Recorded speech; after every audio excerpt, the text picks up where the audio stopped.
पटना सहरिया से मुरिया मंगवली गेंदा लाल लाल लगई है बेला दुलरुआ गेंदा लाल लाल लगई है बेला दुलरुआ सास ससुर जी के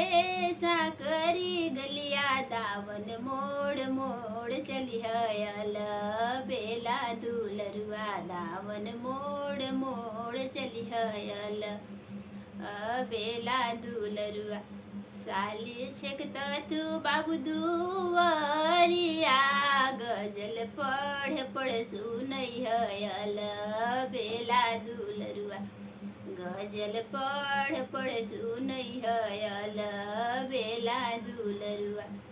पटना सहरिया से सुटवा मंगवली टाई लाल लाल लगई हयल बेला दुलरुआ टाई लाल लाल लगई हयल बेला दुलरुआ सार ससुर जी के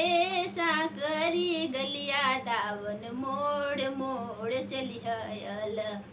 बेला दुलरुआ दावन मोड़ मोड़ चली हयल बेला दुलरुआ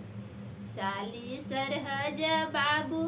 छेकिहे दुआरी गजल पढ़ पढ़ सुनई हयल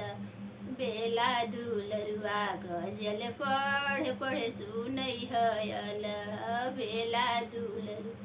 सरहज बनई है बाबू पूड़िया चिनिया बोर बोर खई हयल बेला दुलरुआ चिनिया बोर बोर खई हयल बेला दुलरुआ